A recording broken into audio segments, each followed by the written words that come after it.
kept saying it was in preview, but I think it was because it was disconnecting from Wi-Fi. I'm wearing the official shirt. My official shirt. I can't even remember what it all says. It says, "I am sorry if I offend you with my common sense." If I offend you with my common sense.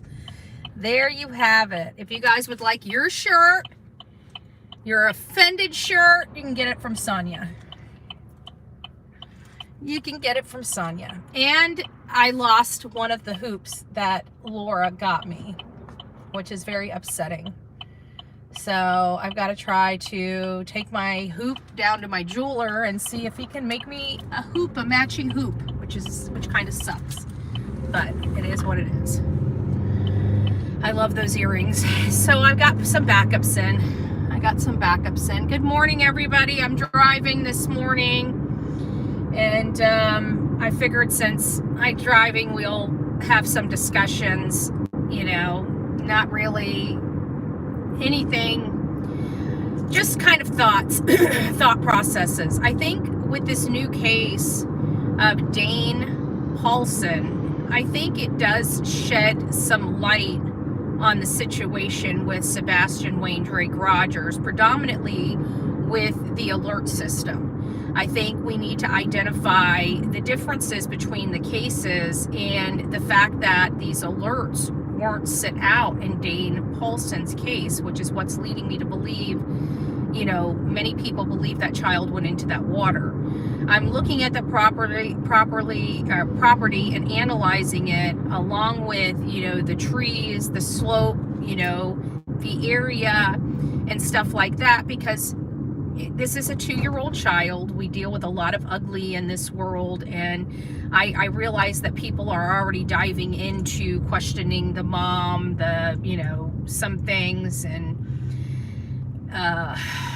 there is evidence that she went to a missing child's group 6 days, or there'd be 7 or 8 days ago, and her child disappears 3 days ago. I still think that is all rumor. People go to, it's like one of you guys losing your children, and they're saying, "Oh, well, you've been in all these missing groups. You've been, a member of the Bullhorn Betty channel, and you must be guilty. You must be guilty." I just don't. It's just not. It's falling on deaf ears right now. There's nothing that's indicating that these parents have done anything. We're not seeing the history of alcohol or domestic violence in the house, which you guys know, 99.9% of our cases, you have parents on substances, alcohol, and there's abuse inside the home. So we have a little bit of a different dynamic here, which again, a lot of people are out now. Granted, this is kind of blowing up, and there's a lot of pressure being put on law enforcement right now. They're a little nervous. I watched some of their press conferences. You can see that this is kind of out of their comfort zone. So the publicness, the having a million cameras in your face and trying to speak, speaking to your people is one thing. Speaking to a camera with a bunch of microphones staring at you, asking questions you can't answer, kind of shocks some of these areas. And this is a smaller area, more of a, from what I'm understanding now. I'm not Oregon. I've never been to Oregon. I may have passed through Oregon once or twice. I think when we were in Idaho, I think I did go over to Oregon. That's where you could, it was cheaper to sleep or something. I remember something like that. I've been into Oregon, but not visited Oregon, so I don't know this part of Oregon. My understanding is this is like a coastal town that's like a farmland. I don't get it. I've got to look at the map a little bit more. We did look around their house. It is interesting, and we did identify that this looks like a family compound. It appears, everybody's saying a lot of the information with Danne's case is a little confusing because there's multiple homes on that property. I believe that her and her husband and the children live in the house on the front of the lot, and her father probably lives in the trailer on the back of the lot. We looked at those. I thought it was like a rental. It appeared to be like a family compound. I've seen things like this before, multiple properties on it, and typically the same family, multiple generations of the same family live on the property. And that sounds like what we're hearing as to being described. Now, where he disappeared from is still very weird and unknown. Now, I also caught a clip from a news reporter saying that the family is not willing to talk to media. And at this point, I don't want people taking that, oh, what's going on here? We got cops. We got a whole bunch of cops. What's going on here? We got 1, 2, 3. We got a little girl talking to 1, 2, 3, 4 cops. We've got a cop in the drive-thru talking to another person. This is all happening at the McDonald's. If you guys want to get some information, there's something going on at the Mickey Donald's off of 41. I wonder if it was a fight over an Egg McMuffin. Maybe it was the Hamburglar attacked again. I'm sorry. It wasn't anything major. It was just a petty thing that's taking up 6 of our officers' time, being paid very good in this county, by the way. I would like to know what was such a threat at the McDonald's that it took 6 of our officers to handle when I see a little 5'0" girl standing with 6 cops around her. Okay. Sorry, I'm all about the dollar bill and wasteful spending, y'all, even in my own county. I'm gonna have to talk to Mr. Wells. Mr. Wells, if you're watching, what's going on with your officers? Ossifers. It could be. You're right. It could be. It might be a little more. You're right, Caroline. But it didn't look like anybody was really upset. It looked like it was I want to say a domestic dispute, but it wasn't. It seems like it was a dispute of some type, but I didn't see anybody injured or bloody or anything like that. So it seemed like it was a confrontation in the drive-through line that probably got out of control. Like I said, the Hamburglar made debut at our local McDonald's. All right, so Sebastian Drake Rogers, many people are sitting here scratching our heads and say, where do we go from here? Where do we go next? Oh, let me finish up with Danne. The mom stated, there was an article that the family's not really taking on or willing to talk to media at this time. I think that could be both ways. I mean, we always have to look at these from different angles, whether we want to or not, but we always have to keep in mind where we are at in the case. And this appears to be where a child may have been unattended, we don't know for how long, and disappeared from the front yard. There is, like I said, there is a park not too far. People are saying that somebody would have to lie in wait. Where the front of the house is, it looks like it's pretty open to the main highway, where people could, peek in and see the whole front yard from where I'm looking at on the Google Maps. So there is a possibility of stranger danger here. But I think the reason why mom and dad aren't talking to the media is because I think they believe their son went into the water. And, with him being gone this many days, it's cold there, y'all, okay? You're talking about 40, maybe highs, low 50s in the area. It's very, very cold. He's 2 years old. Yes, he was bundled up in, some type of, the pants, the hoodie with the little ears on it. He had tennis shoes on. He is bundled up for the weather, but a 2-year-old child can only handle the weather for so long. And if a 2-year-old child goes into that water is cold. You're going to have hyperthermia really literally set in a matter of minutes for a child that young. So if that child's in that water, no matter how you look at it, that family is most likely grieving, and does not want to be, talked to or have to explain anything. They just want to search and find their boy. Now, there is a flip side to that. In every single case, there is a yin and a yang to the case. We pray to God that the parents are good parents, but we don't know these people, right? We don't know what secrets lie behind their walls. And that's where the mystery comes in. And that's also where the rumors start manufacturing. So right now, I am not boots on the ground. Excuse me, y'all. I'm not boots on the ground. I have no, contacts on the ground there.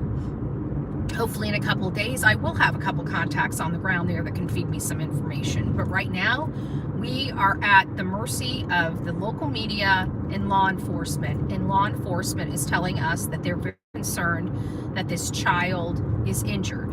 Not that this child was abducted, not that this child has been injured by either of the any family members or anything like that. My understanding from everything I've been able to garner is the mom's father, it might be the husband's father, I may have that wrong, but it's a grandparent, lives on the property and has cancer. And so they're kind of doing this sandwich generation type of living to help out in the care of the parent. So it's my understanding that the mom was taking the father that is very ill some food. And somewhere along the path, whether she left him in the front yard to play while she just run to the back of the property, I'm sorry, the child's 2 years old.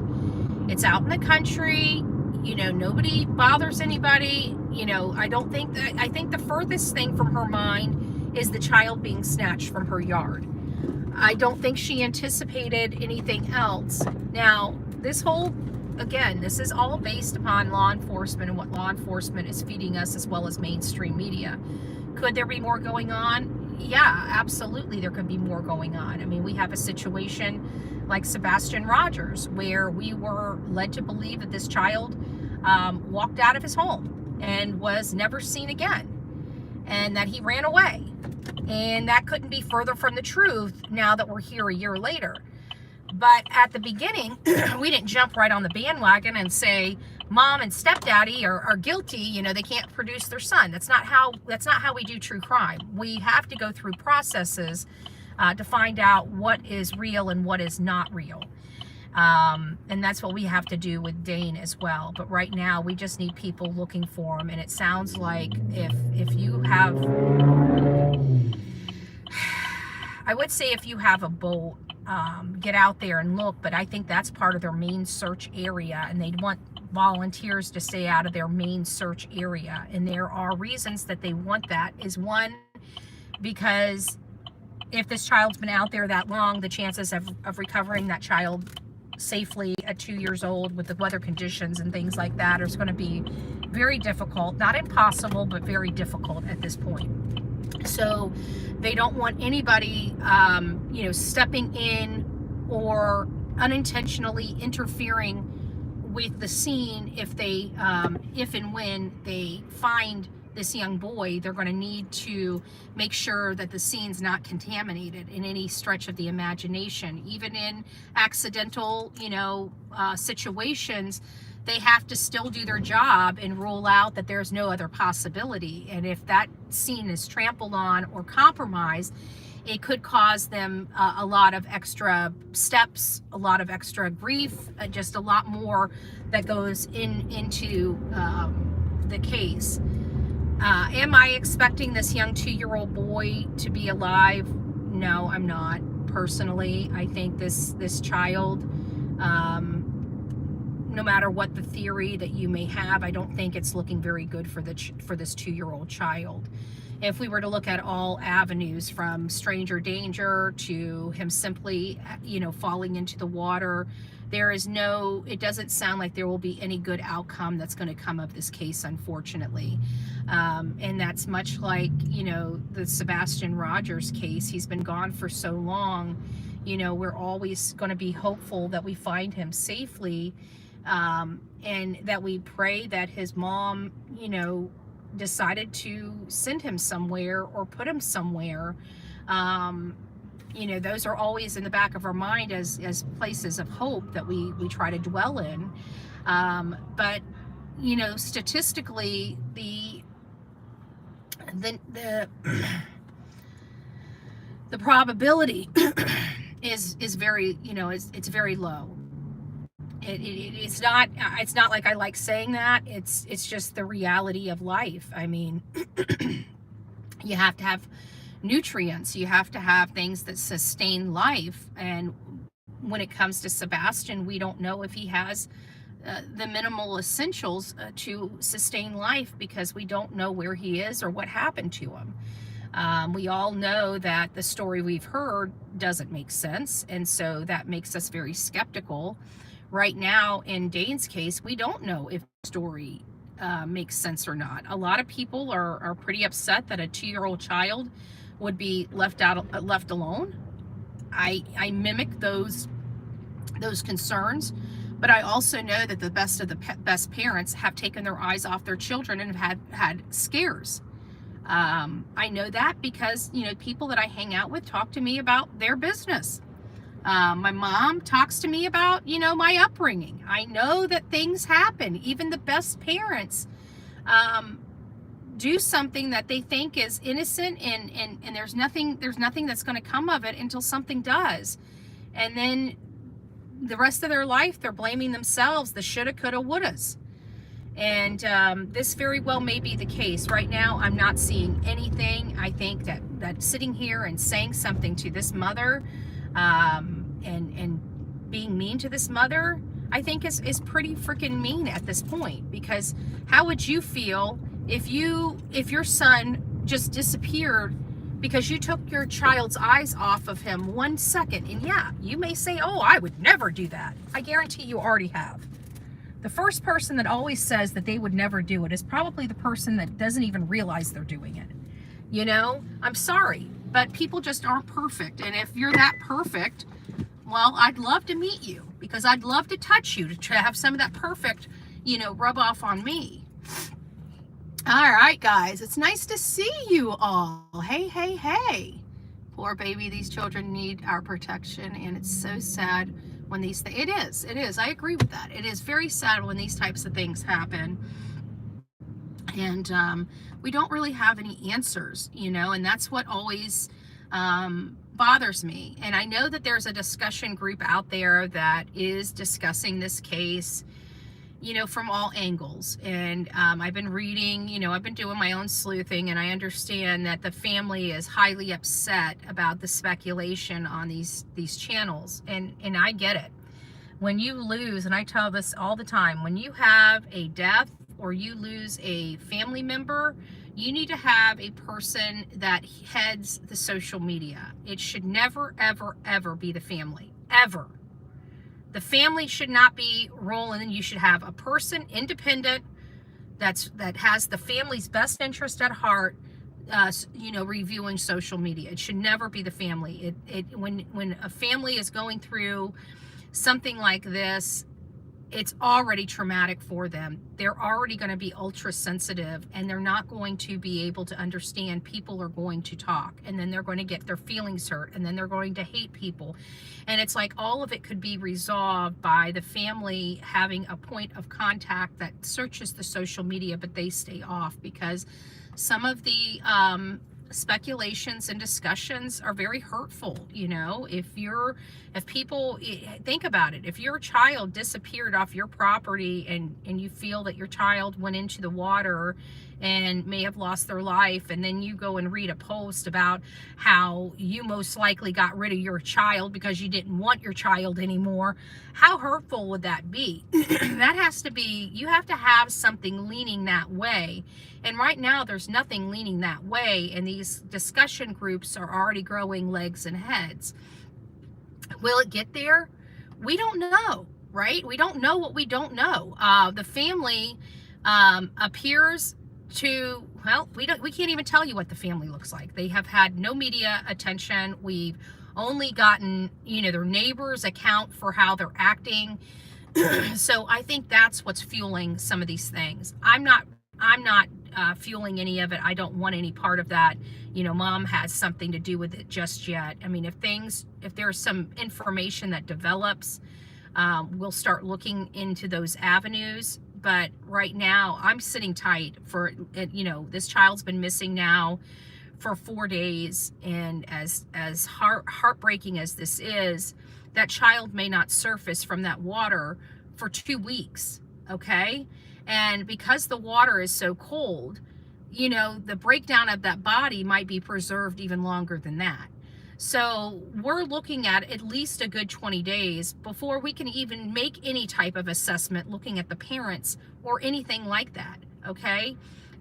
If you know anything, we learned a lot in the Riley Strain case related to the anatomy of the body, the biology, how the body fills up with gases, makes the body rise. When you sink, you kind of go down as you start breaking apart. I know that this is not what people want to hear, but as you start breaking apart, your body produces gases. And those gases that your body is producing after your death is what causes your body to float to the top. So when you first drown, you sink. As your body breaks down, you float. So if he's in that water, we're waiting for, unfortunately, the body to surface, okay? And they're not even stopping searches. They're continuing to go on with their searches. That river was flowing pretty well. I looked at the water flow. The water flow is pretty significant there. That river would sweep him away, okay? Everything that I saw, now granted, I'm relying on TV, but everything I saw on TV, it does appear that that this child, would have been taken away. So all we can do right now is pray he found himself a little warm, something or rather to kind of hunker down in.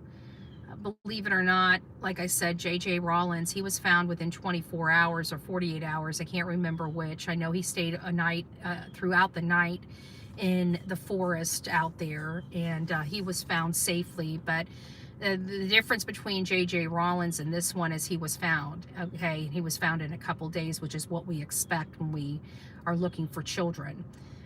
We expect, and as callous as this sounds, and I don't mean to be, dead or alive, they're usually found within a few days. And when they start going past those few days, our brains start going into overdrive. So I think we've set up a Facebook group for discussions, our kinds of discussions. Keep it clean. We have no information to accuse any parent at this point. This is not a Sebastian Rogers case right now, okay? We've got nothing to indicate that this is anything remotely like a Sebastian Rogers case. So we need to keep that in mind as we're looking into this. I can't read your chat because, well, I guess I can if I use the bottom's part of my glasses. Vince is going to be the same weather here today and tomorrow. And 2 neighbors here last Christmas went into the water. Took one of them 2 weeks to surface, the other one a bit longer because he had gotten stuck on something. Exactly, and we have to remember that. And this is going to be very heartbreaking for this family. And I don't see, we are true crime. We also advocate for children, this child, and we like it to be fair. We like it to be clean.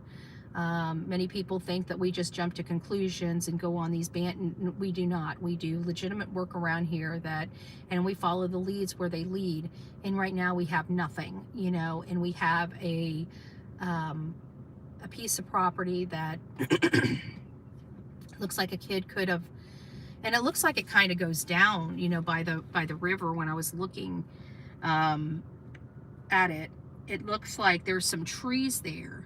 And then it just falls. So could he have gotten back there and slipped and kind of tumbled down? I don't know. I've really got to look at that property a little bit more. You know, I don't want to miss something, excuse me, critical, but I don't know. I feel I'm kind of, you know, feeling a little uneasy with some of the stuff that I've read, but I'm not really ready to present that now. I would like to do some more due diligence on it. And like I said, I think this mom, you know, is grieving. I think the lack of them coming forward is because they don't believe this child was abducted. You know, this mom just, I don't think that the abduction is a thought. I think they know that this child, you know, something happened, and this child is most likely in that water. I'm sorry, it's the most probable,